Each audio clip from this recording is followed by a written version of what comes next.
Welcome into Locked On 76ers. Keith Pompey, Marc Farzetta. Sixers played their third preseason game. This one, the first one on American soil. Tyrese Maxey shines in the opening quarter. It was it after that. And then another 76er stepped up. Tell you who that is on this edition of Locked On 76ers.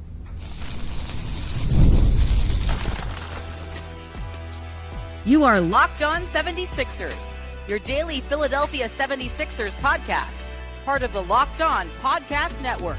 Your team every day. And we do thank you for making Locked On 76ers your first listen every day, part of the Locked On Podcast Network, your team every day. This particular episode brought to you by FanDuel. Right now, new customers can bet $5, and if your bet wins, you'll get $300 in bonus bets to use across the app on the FanDuel app. So head to FanDuel.com right now to get started. Keith Pompey, you were down there at the Xfinity Mobile Arena. Nailed it. There we go. Don't say the other name. I know, right? You were there at the Core State Center. You were there at the Core State Center, having yourself a great time. Tyrese Maxey out of the gate was extremely strong, but there was just one thing that was bothering me about the first quarter of the game. Quentin Grimes wasn't in it. Now, why wasn't Quentin Grimes a part of this after playing at the end of last year with the Sixers, after being at practice this week, a week of practice, and then didn't play in this preseason game? Why was that? Well, they said he only competed. Well, they only practiced twice this week, and they don't want to say the word ramp up anymore, but it's one of those things where they want him to get some more practice time underneath his belt, so to speak, before they toss him out there. It would have been a great opportunity, but I also look at it, they're probably looking at it like, okay, Edgecombe isn't playing, Maxey's only going to play a quarter. Do we really want him out there for, this long extended minutes? Now, it would have been great to just throw him out there for a couple minutes, let him get a couple shots up, but they felt as if that it's better to just err on the side of caution until his conditioning is 100%, and then or close to 100 before they get him out there. Look, I don't mean to come off as if not playing Quentin Grimes in preseason game number 3 is going to cost the Sixers an NBA title or anything like that. But I always thought, Keith, how you get in shape is by playing. And you've played with some of these guys before. You could be on the same page as them. I know they're doing some things differently this year, and Nick Nurse is trying to make some adjustments. I thought it would have been great to see him out there. Now, you mentioned VJ Edgecombe. Why didn't he play last night? Remember he had the hip soreness from 2 days ago. Well, he didn't practice on Thursday because he was experiencing hip soreness. But then on Thursday. But then on Saturday, Friday, excuse me. You go to shoot around and you see him with the blue jersey on, which basically signifies the Stars. And he's out there, he's hitting corner threes. He didn't look bad at all. And you say, hey, is Quentin there? Is VJ going to play? And they're like, we don't know yet. And then seriously, they didn't know. The PR staff didn't know. And then around, I want to say 1:30, it's like, he's VJ is not playing, Quentin's not playing, Embiid, Kyle Lowry, the whole nine. And another person who they didn't mention was Eric Gordon. Like, Eric Gordon was listed as active, but he didn't play. So it wasn't a great game. And if you were a fan looking to see the stars of the team play, because no one played outside of Maxey. Yeah, okay. Perfect segue. Tyrese Maxey did play, and Tyrese Maxey played 12 minutes, got 17 points in those 12 minutes, shot 50% from the floor and 50% from beyond the arc, 3 of 6 shooting from three-point line, including a deep 3 that he pulled up for his first one in the game. The only problem is with him playing the entire first quarter and him shooting as well as he did in that first quarter, the Sixers still lost that first quarter by 2 points. But other than that, what jumped out to you about Tyrese Maxey's game in that first quarter? You know what? He looked like a dude who knew he was only going to play for the first quarter. I mean, that's what it looked like. Like he was out there just, I'm not going to say jacking because, you know, he was taking it to the cup. He was doing a lot of different things, but he was like extremely aggressive. And it was kind of sort of like, I'm going to get my money's worth. You know what I mean? If I'm just going to play a quarter's worth, I'm going to do everything that I possibly can to excel and to stand out within this quarter. So to me, that's what really stood out. I mean, you know, he made a couple shots. He did a couple things. But he honestly looked like the guy who was just trying to get the most of it. You know what I mean? It was and you kind of it was weird because, you know, I'm looking at it and I'm saying to myself, I bet you this guy doesn't come back. I bet you he doesn't come back. Especially when, you know, Kennedy Chandler came in at the start of the second quarter. It was kind of like, yeah, I think Maxey's done. I think he's definitely done for the rest of the game. But that's what really stood out to me. But I'm going to just say this. The one thing that really stood was three things that stood out to me about this game, right? One of them, well, and we'll talk about the second guy in the second one, talking about Barlow's growth. But another guy who stood out to me is Adem Bona. You know, before I kept saying to you, like, I don't know if he's I don't know if he's like just a situational guy. He's only 6 feet. He does things. You know, the more that I see him out there playing, especially against taller guys, you realize that his leaping ability takes up for his lack of height at that position. The one thing that he really has to correct, though, is these fouls. I mean, it's the third game that he had where he picked up 2 early fouls. And we're talking about within the first 2 minutes.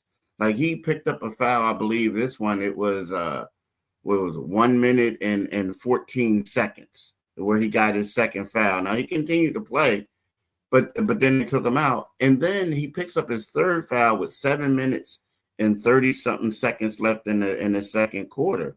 So you're saying to yourself, like, dude, you're really aggressive. You're blocking shots.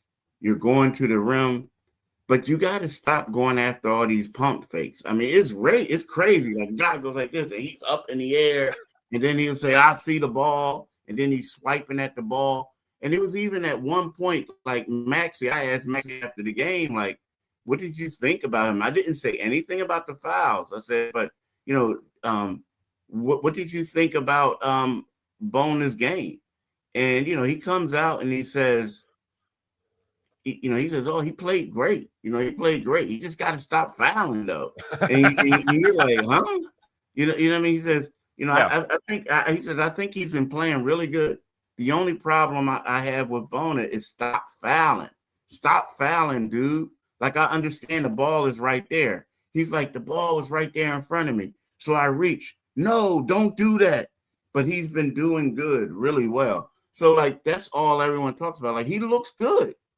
And if he doesn't if he doesn't stop that, that's going to basically limit his minutes. Like, you can't depend on a guy who's just coming out there hacking people. So he just has to do that, cut that down. But to me, outside of that, he looked really well. He played really well.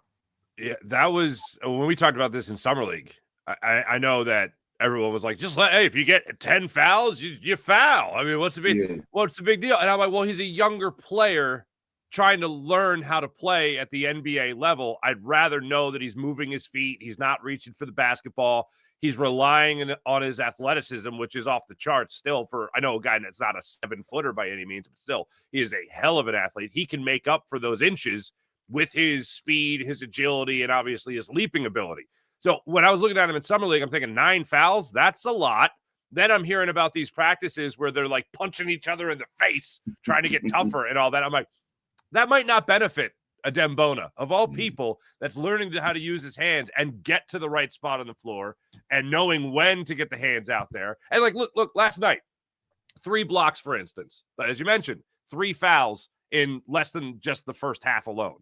So that's something that I'd like to see him take growth in. But I've noticed something similar as well. We talked about VJ Edgecombe just kind of putting on that muscle and looking stronger since Summer League, what he developed. Well, I think it's clear. Still got to work on the fouls, but I think Adem Bona really put in the work. And I know that he was playing over in Turkey, so maybe he was getting more of that competitive edge going and getting in some run over there, obviously.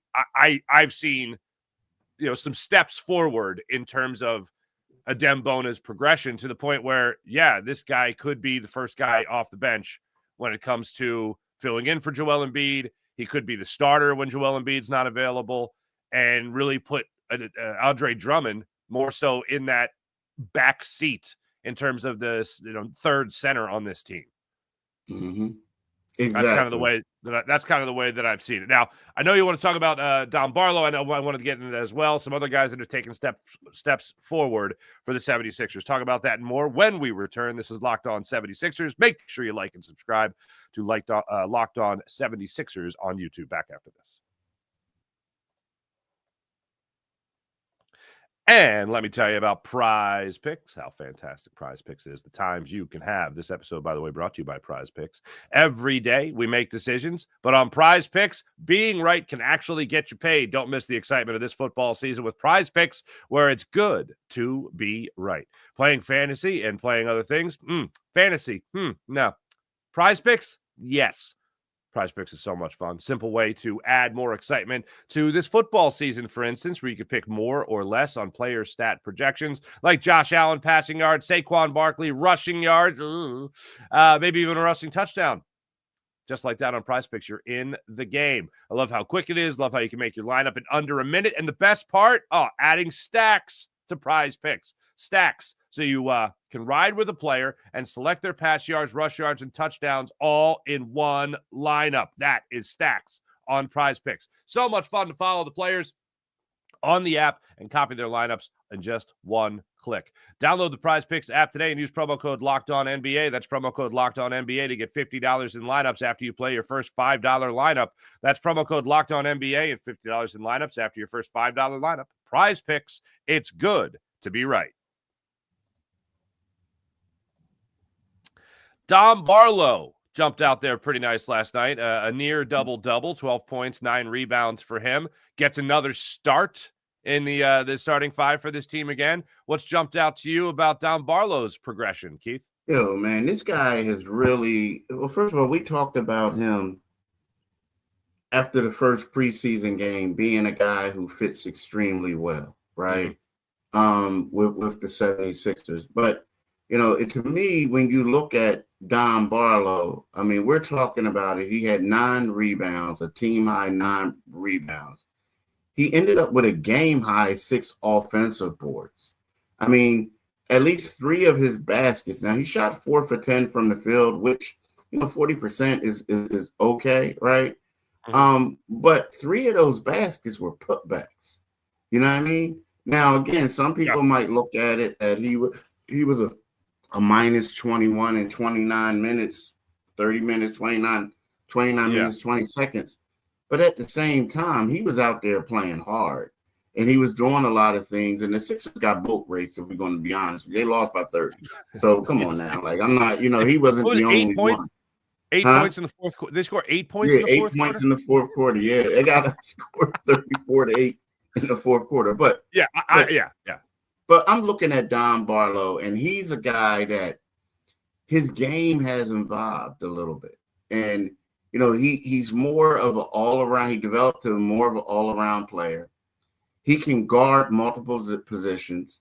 There was a time yesterday where they had him playing the 5, right? Like, interchangeable, this and that. So he's able to do a lot of different things. Now, I'm telling you this.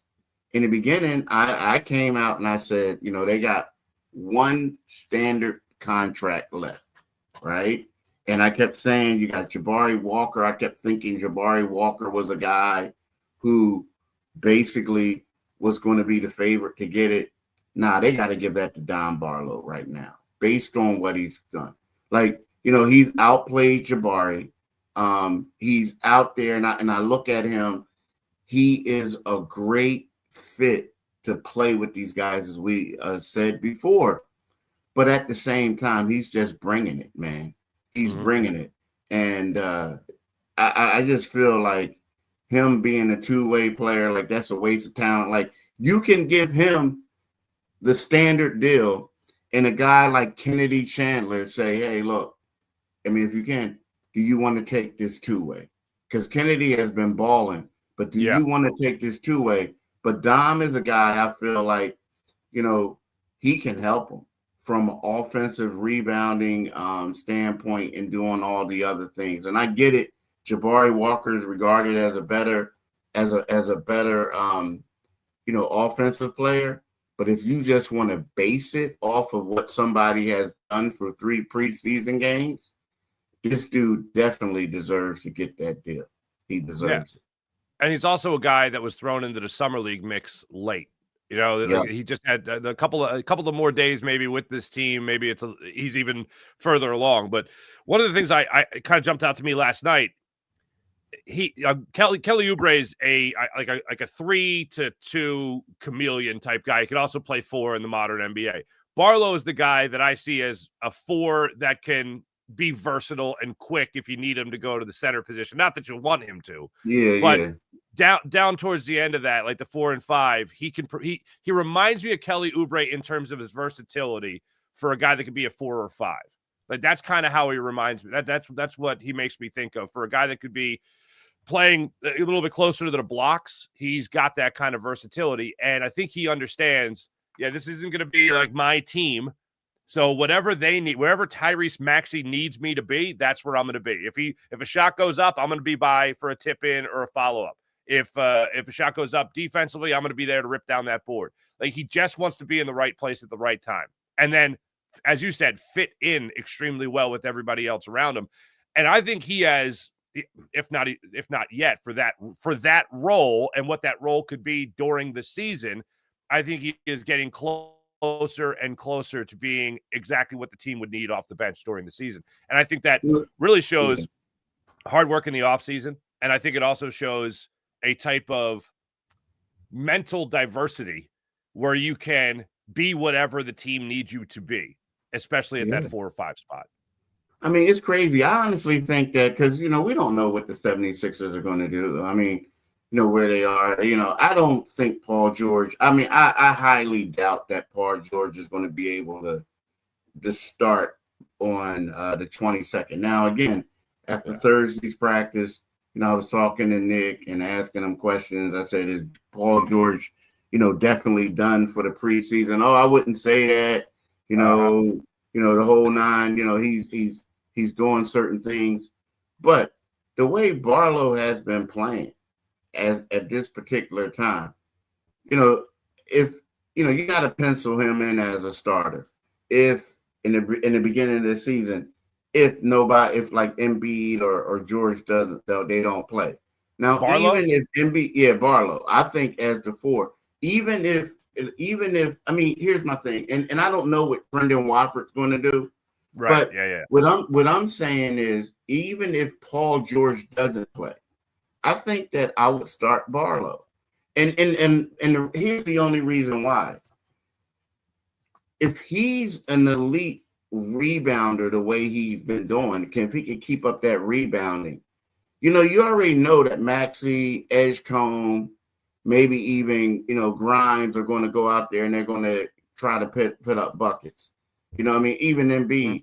But you need someone who's going to be able to crash the boards and get the rebounds, right? All that other stuff, like what Trendon Wofford does, is great. But I'm talking about for starting the game, you need some rebounding. Because you're not going to rely on Tyrese Maxey to grab the boards. You're not going to rely on Quentin Grimes to do it, and Edgecombe. So for what I'm saying is, like, this guy has to be a legitimate candidate if Paul George and Embiid and people like that don't come back by the start of the season to be out there and to start. I mean, he's playing extremely well. I mean, you would have to say that, Tyrese Maxey has been the best player, and we all know that he is the best player. But in regards to consistency and playing hard and stuff like that, Dominic Barlow is up there with the best of them through these 3 games. You know what I mean? He is like, you might say, some people might say VJ Edgecombe in 2 games hasn't shot the ball particularly well, but he had some highlights. Adem Bona, he's played well in certain spurts. He plays well until he gets into foul trouble, right? But as far as consistency, Barlow is up there. He's up there. The other guy, Kennedy Chandler's been playing well too. But as far as starters, you have to say that Barlow has been that guy. I agree. I think Watford's injuries got to linger. But do you think? I mean, I know that's what you think. Do you think that that's what Nick Nurse is considering as well? That Barlow would be out there if you don't have George, you don't have Trendon Watford. You have Oubre as your starting 3, and then VJ and Maxey, or VJ and Grimes. Oh, no, sorry, Maxey and Grimes as your 1 and 2. Do you think that's what Nick Nurse is considering right now, that it would be Barlow and then potentially Embiid actually being ready for the season opener? It could be. I mean, yeah, I do. I do think that. But I just think so. Here's the deal. Yesterday after the game, Nick Nurse was asked about Barlow. Asked like, hey, it's rare that you have a two-way guy getting these type of minutes, right? And so it was like, do you see him? Can he be a guy at the beginning of the season that, to start the beginning of the season as a two-way guy who can be in the rotation, or can he be the guy at the 4 or something like that? So Nick Nurse came back and basically he confirmed that he believes that Barlow has a chance to be a solid contributor at the beginning of the season, right? He says, for sure he does. At least rotation-wise, for sure. I mean, I think we are starting that way. He said we're starting away with him right now. He's the best kind of at that position right now. He's kind of he kind of played that way most days. So I think for sure he's going to keep playing like this, which I expect him to do.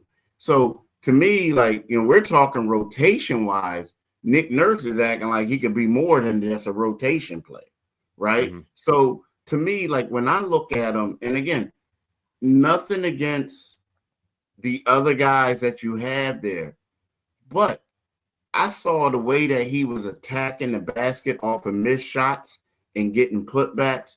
I mean, 6 offensive boards, and he was doing a lot of damage, like in the first half when the other team had their players playing, right? Orlando. It wasn't against the Scrubby Dubs, right? Now, here's the one thing against when they got in the second half and they start like playing the end of the bench guys, he got a little sloppy. They all got sloppy because he was doing a little bit too much, right?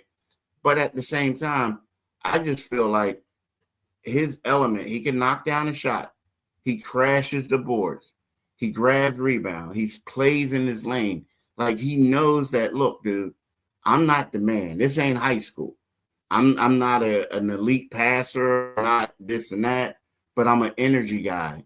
And I feel like when that's what you need, as a starter. Now, again, you know what it reminds me of? And some people might think of this.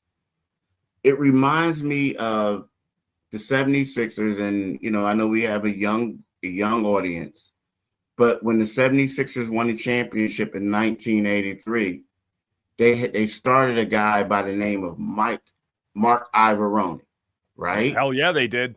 They the Italian assassin, right? So they started Marc Iavaroni, and the thing about it is, did Marc Iavaroni deserve to be a starter? Like, was he like the starter type guy? No, Bobby Jones did. Bobby Jones is a Hall of Famer. He was the 6th man of the year. He was a starter in the All-Star before that. Right? But what it was is they had Dr. J, they had Moses Malone, and they had like Mo Cheeks and Andrew Toney. They were the other starters. Right? Andrew Toney, Moses, and Doc was going to give you buckets. They needed a guy who was going to grab rebounds, set picks, do all the dirty things, and then all of a sudden you bring in Bobby Jones. Did Mark Ivoroni close out games? No, Bobby Jones did. But when you get something started, a guy like Dominic Barlow can do that type of have a Mark Ivoroni role. And then you bring in the Trendon Wofford, you bring in the other guys, who when you start, shuffling the lineup or like taking guys out, it can help you. But I think initially you're going to need somebody to do that, to have the Mark Ivoroni role. And I think that he can do it. This is going to be my dad's favorite episode because I know I've told you before. He doesn't like to say that I'm named after Marc Ivoroni, but my name was inspired by Marc Ivoroni. So there you go. But any Marc Ivoroni references are welcome by Joe Farzetta. I'll tell you that right now. I bet you they loved him in South Philly, back in the day. But as a kid, you don't you don't think like that. But then you're like, damn, this is the place for Marc Ivoroni. If you got a role playing dude, yeah. I remember that, and obviously the population of South Philadelphia. That exactly. Well. When we come back, hey, these were my words, not yours, Keith. So I don't want to put it out there that you said, but one player that the best thing I could say about him last night, he didn't suck. We'll talk about that when we return. This is Locked On 76ers on the Locked On Sixers YouTube channel. And right now, let me tell you about FanDuel. NFL season is here. FanDuel is they got a great offer for you. Listen to this. You make $5 bet. Make your first $5 bet as a new customer on FanDuel. And if it hits, you get $300 in bonus bucks to use across the FanDuel app. So head to FanDuel.com. That's right. Head to FanDuel.com to get started. I love how FanDuel makes so many different ways to play, where you can build your parlays, you can try player props, you can even follow the live action as it all unfolds in front of you. Whether you're a casual fan or you love diving into statistics, FanDuel makes the game day experience that much more exciting. So what are you waiting for? Visit FanDuel.com. Download the FanDuel app today to get started. Go to the FanDuel.com, download the app, and if you make your first $5 bet as a new customer, you could unlock $300 in bonus bets if your first $5 bet wins. That's FanDuel.com. Download the FanDuel app at FanDuel.com to get started today. Now let me tell you about Quo. That's right. I love Quo. Formerly known as Open Phone. It lets your team share one number, collaborate on calls and texts like a shared inbox, so no customer gets left hanging. Think about this. When was the last time you had an emergency at the house? Maybe a pipe broke or something. Did you just sit there and make one phone call and then wait for the call back? No, you kept making calls. That's where Open Phone comes in for business owners. Q is fantastic. Q is the #1 business phone system that streamlines customer communications, and it works right through an app on your phone or computer, so no more carrying two phones or relying on a landline. See why over 90,000 businesses trust Quo, formerly known as Open Phone, and get started for free. And get 20% off your first 6 months at quo.com/lockedonnba. That's QUO.com/lockedonnba. And if you've got existing numbers with another service, Quo will port them over at no extra charge. Quo, no missed calls, no missed customers. Justin Edwards. I mean, it ain't a brag, Keith, but we've been talking about it. Struggled in the Summer League, struggled in the first 2 games over in Abu Dhabi, and then 5 assists in this game, 2 rebounds, a couple of turnovers, but 2 rebounds, 5 points. All right. If there's what's less than a baby step, I don't know, a fetus step. I don't know. It wasn't terrible. That's the nicest thing I could say about Justin Edwards last night. Yeah, the thing that Justin Edwards has to do, like I asked him yesterday after shoot around, I said, do you try to play the same way regardless of who's on the floor? Or do you look at it like differently, like my role changes? And he says his role stays the same, right? And, Nick Nurse, I asked him, I said, what role do you want Justin Edwards to have. And he basically said, we want him to, we know his shot isn't falling. You know, we want him to defend, to rebound, to do all these other things, right? But me personally, I just feel like that Justin needs to play differently regardless. I mean, when different people are on the court. You know what I mean? Because that makes sense. Yeah, because the things that Kelly Oubre are doing and the things that Dom Barlow are doing, in my opinion, are the things that Justin should be doing. Right? Now, totally. I get it. You know, yesterday, like you said, he didn't play as bad as he normally does. I mean, but in the first half, here we go. I take the first half stats. I don't really get into the second half stats in these preseason games. But in the first half, you know, he had 3 points on 1 for 4 shooting. He had 4 assists, which led the team, right? Mm-hmm. 4 assists. He had 1 turnover and he had a block. He was a +6. He had 3 personal fouls, right? So he played better. But the problem is, even though he ended up with, he had an assist in the second half. So even though he ended up with, let me make sure I get his points right. Even though he ended up with, he had 5 points, but he shot 2 for 8. He had 5 assists. He had 2 steals. He had 1 block. He had 3 turnovers. And he did it in 25 minutes. It's like he gets lost out there, you know. And there was times when, you know, he did have a block. He had a couple steals, but there was times where, you know, he was getting baked as well, you know. So to me, it's just a matter, and I get it. They have a lot of confidence in him. They believe that he's going to shoot the ball better. But I just feel like he needs to step up a little bit, because if not, he ain't going to be in the rotation. Like, if they're really trying to win, you know what I mean? Because you got a guy like Dom Barlow who can step down. He can play different positions. You know, he's only 2 inches taller than Justin. You got Kelly Oubre. You know, right about now, you got an overflow of guards. So Kelly Oubre can play. He can start or he can come off the bench. You want to keep him engaged. And if these guys are playing better than Justin Edwards, that could mean Justin is out of the rotation, man. Because Barlow's a two-way guy who I'm saying could be a Marc Iavaroni type. So, you know, it could spell doom for Justin Edwards. Yeah, you're either a star or you're a role player. And if you're a role player, you need, and I'm talking about on a team, you're either the star of the team, a star on the team, or you're a role player. Yeah. And if you're a role player, you got to perfect that role and know that that's going to change depending on who's on the court. So that's unfortunate to hear that was Justin Edwards' answer, especially when the head coach is saying, hey, yeah, we kind of need a little bit more versatility. That'd be nice. Keith, I like your answer, by the way, to Jerry in our comments here, asking about Kyle Lowry as a coach. And your answer to that was what?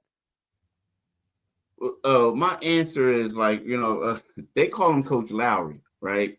Basically. Like, my answer was, and I'm paraphrasing right about now, is, you know, it's one of those things where they look at Kyle, in my opinion, as more of a coach, right? A player type of coach thing. So I don't see Kyle playing a lot. And whenever you ask about Kyle, it's one of those things where, are you talking about Coach Lowry? Talking about Coach Lowry, and everybody's laughing, right? Because they know, but that's what he does. He's coaching them up. And he's another guy who has yet to play in the preseason. And I asked the 76ers yesterday, I'm like, yo, what is it? Is he still dealing with ailments from last year? What, this and that? Or is it just one of those things where it's his 20th season? You know, he's just not playing them. And they're like, yeah, well, you know, he's been practicing. But we're not playing him right now. So why the roster spot? That's so confusing to me. I always thought, like, it's all about economics, in my opinion. Like, if you look at all these teams, you know, Adonis Haslem, and I think he's the most popular one when he was with the Miami Heat. You get these guys, they're older, they don't have it anymore, but at the same time, they're great locker room guys. They're very, very well respected. They won championships the whole nine. So, yeah, you can say, okay, I'm going to make you at the end of the bench. I can make you a coach or whatever. But when you look at it financially, making them a coach, you're only going to make about $300,000 or whatever it is.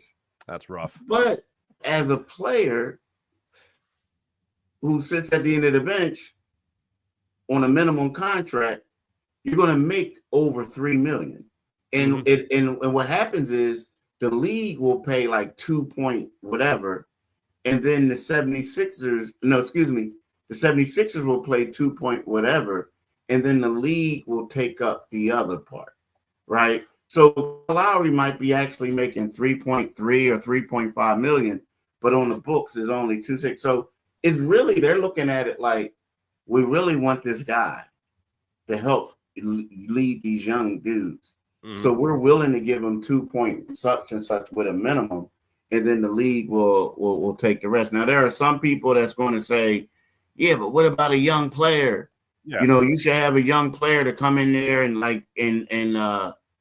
and groom them. Like, for instance, some of the young guys that they got out right now, like out there playing. Chandler. But at the same, Kennedy Chandler would be a great one. But I guess they look at it as if, like, we got a guy who's going to be a great locker room guy for us. He's going to be a guy that's going to help continue with the maturation process of Maxey, Jared McCain, VJ Edgecombe.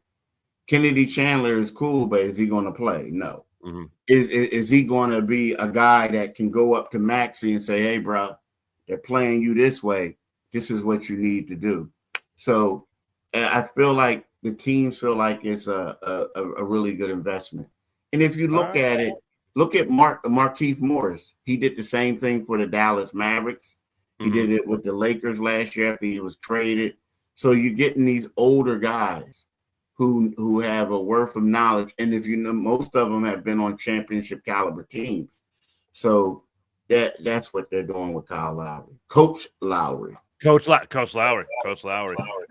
That's Coach Keith Pompey, assistant coach Marc Farzetta. It's great to have everybody along for this Locked On 76ers ride. That's the show today. Thank you for making Locked On your first listen every day. For your second listen, go to Locked On Fantasy Basketball, where Josh Lloyd hosts the #1 fantasy basketball podcast, giving you daily tips and helping you win your league while also making you a smarter NBA fan. Find Locked On Fantasy Basketball on YouTube, wherever you listen to your podcast, part of the Locked On Podcast Network, your team every day. For Keith Pompey, I'm Marc Farzetta. We'll be back with you guys Monday to break it down even further. Thanks for listening. Thanks for watching. Like and subscribe. See you guys Monday. Bye.